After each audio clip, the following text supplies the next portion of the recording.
આપણે દરરોજ કમ્પ્યુટર વાપરીએ છીએ, પણ શું ક્યારે વિચાર્યું છે કે એક નાનકડી સિલિકોન ચિપની અંદર ખરેખર ગણતરી કેવી રીતે થતી હશે?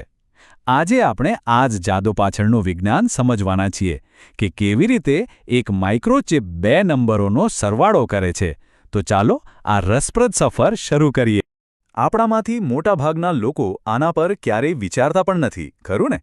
આપણે તો બસ કેલ્ક્યુલેટરમાં બટન દબાવીએ છીએ અને જવાબ હાજર. પણ એ નાનકડી ચિપની અંદર ખરેખર શું ચાલી રહ્યું હોય છે? આજે આપણે આ જ રહસ્ય પરથી પડદો ઉઠાવવાના છીએ. ચાલો આપણે આજના વિશ્લેષણને એક મિશનનું નામ આપીએ, અને આપણું મિશન બિલકુલ સીધું અને સરળ છે. એક માઇક્રો કમ્પ્યુટરને 2 સંખ્યાઓનો સરવાળો કેવી રીતે કરવો એ શીખવવું. તો મુખ્ય મુદ્દો આ છે. એક વાત સ્પષ્ટ કરી દઉં, આપણે અહીં કોઈ અસલી ચિપ નથી વાપરવાના. આ બધું જ આપણે એક સોફ્ટવેર સિમ્યુલેશનમાં કરીશું. આપણો હેતુ એક એવો પ્રોગ્રામ લખવાનો છે જે 2 નક્કી કરેલી સંખ્યાઓનો સરવાળો કરશે અને પરિણામ આપણને બતાવશે. હવે કોઈ પણ મિશન પૂરું કરવું હોય તો સાધનો તો જોઈએ જ, બરાબર ને? આપણા આ મિશન માટે આપણને મુખ્યત્વે 2 વસ્તુઓની જરૂર પડશે. એક જે મગજનું કામ કરશે, એટલે કે ગણતરી કરશે, અને બીજું જે આપણે વાતને એ મગજ સુધી પહોંચાડશે. તો આ રહ્યા આપણા 2 હીરો. એક તરફ છે આપણું મગજ, 8051 માઇક્રોકન્ટ્રોલર. આ જ એ નાનકડી ચિપ છે જે ખરેખર ગણતરીનું કામ કરવાની છે. અને બીજી તરફ છે આપણો અનુવાદક, જે છે કેલ મ્યુવિઝન સોફ્ટવેર. આનું કામ શું છે? આ સોફ્ટવેર આપણને આપણી ભાષામાં સૂચનાઓ લખવામાં મદદ કરે છે અને પછી એને એવી ભાષામાં ફેરવી દે છે જે પેલું 8051 માઇક્રોકન્ટ્રોલર સમજી શકે. ચાલો હવે આપણે સીધા જ આ મિશનના હૃદયમાં જઈએ, એટલે કે કોડ. આ કોડ બીજું કંઈ નહીં પણ સૂચનાઓનો એક સેટ છે જે આપણા માઇક્રોકન્ટ્રોલરને કહેશે કે શું કરવાનું છે. આપણે એને એક એક લીટી કરીને સમજીશું. આ જે સ્ક્રીન પર દેખાય છે એ જ છે આપણી આખી બ્લુપ્રિન્ટ. હા, હું જાણું છું, પહેલી નજરે આ થોડું ગૂંચવણભર્યું લાગી શકે છે, પણ ચિંતા ન કરો. જેવું આપણે આને નાના નાના ટુકડાઓમાં વહેંચીશું, બધું જ એકદમ સ્પષ્ટ થઈ જશે. સારો, તો ચાલો શરૂ કરીએ અત્યારે પહેલી લીટીથી. #include reg51.h. ભલે આ નાની દેખાય, પણ આનું કામ બહુ મોટું છે. આને તમે આમ સમજો જાણે કે આપણે આપણા પ્રોગ્રામને એક ખાસ ડિક્શનરી કે પછી ગાઈડબુક આપી રહ્યા છીએ.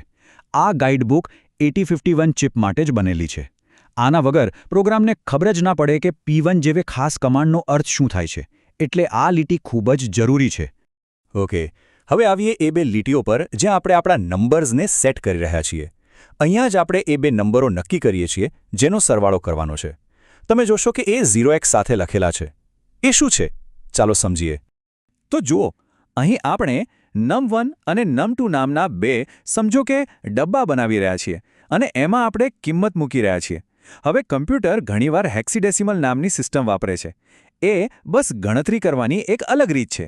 આપણા માટે 0x10નો મતલબ છે 16 અને 0x20નો મતલબ છે 32. તો ટૂંકમાં આપણે ચિપને 16 અને 32નો સરવાળો કરવાનું કહી રહ્યા છીએ. અને હવે આવે છે એક ક્ષણ જેની આપણે રાહ જોઈ રહ્યા હતા. આ એક જ લીટી આપણા આખા મિશનનો મુખ્ય હેતુ પૂરો કરે છે. આ ખરેખર એટલું જ સીધું અને સરળ છે.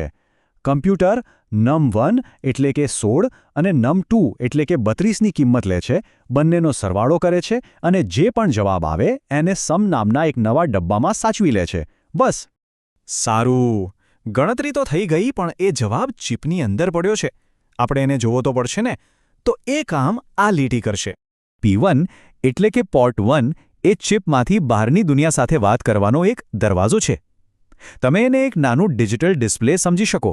તો જ્યારે આપણે P1 = sum લખીએ છીએ ત્યારે આપણે ચિપને કહી રહ્યા છીએ કે ભાઈ જે જવાબ આવ્યો છે એને આ ડિસ્પ્લે પર બતાવી દે, જેથી અમે એને જોઈ શકીએ.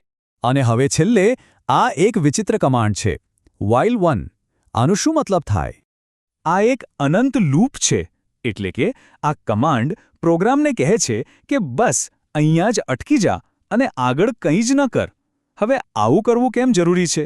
કારણ કે જો આ લૂપ ન હોય તો પ્રોગ્રામ પોતાનું કામ પતાવીને તરત જ બંધ થઈ જાય અને આપણને જવાબ જોવાનો મોકો જ ન મળે. આ લૂપ એ જવાબને સ્ક્રીન પર જાણે કે ફ્રીઝ કરી દે છે. તો આપણો કોડ તૈયાર છે અને આપણે એને સમજી પણ લીધો છે. હવે સમય છે એને એક્શનમાં જોવાનો. ચાલો કેલ સોફ્ટવેરમાં આ પ્રોગ્રામને રન કરીએ. આખી પ્રક્રિયા એકદમ સીધી સાદી છે. સૌથી પહેલાં આપણે એક નવો પ્રોજેક્ટ બનાવીશું. પછી આપણી જે કોડ ફાઇલ છે એને પ્રોજેક્ટમાં ઉમેરીશું.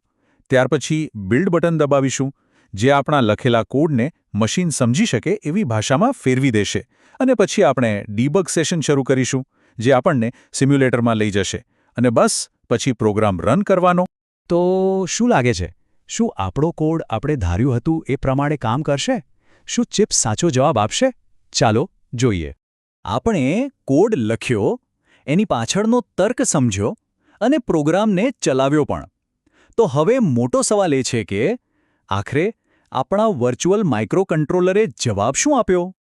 અને આ રહ્યો જવાબ. સિમ્યુલેટરમાં તમે જોઈ શકો છો, પોર્ટ 1 વિન્ડોમાં સ્પષ્ટપણે 0x30 લખેલું દેખાય છે. મતલબ કે આપણું મિશન સફળ રહ્યું. પણ આ 0x30 નો મતલબ શું થાય? ચાલો આ ગણિતને સમજીએ. આપણો પહેલો નંબર હતો 0x10, જેનો મતલબ થાય 16. બીજો નંબર હતો 0x20, જેનો મતલબ થાય 32. અને 16 વત્તા 32 કેટલા થાય? 48, બરાબર? હવે હેક્સાડેસિમલ સિસ્ટમમાં 48ને 0x30 તરીકે લખવામાં આવે છે. તો માઇક્રોકન્ટ્રોલરે આપણને એકદમ સાચો જવાબ આપ્યો છે. આ સાબિત કરે છે કે આપણી લખેલી સૂચનાઓ બરાબર કામ કરી રહી છે. તો આપણે જોયું કે કેવી રીતે કોડની માત્ર થોડી લીટીઓ એક ચિપને ગણિત શીખવાડી શકે છે. વિચારો, આ જ મૂળભૂત સિદ્ધાંત પણ અનેક ગણા મોટા અને જટિલ સ્તરે આપણા સ્માર્ટફોનથી લઈને મોટા સુપર કમ્પ્યુટર સુધી દરેક વસ્તુને ચલાવે છે. આ એક નાનકડો સરવાળો ખરેખર તો ટેકનોલોજીની અનંત શક્યતાઓનું પહેલું પગથિયું છે.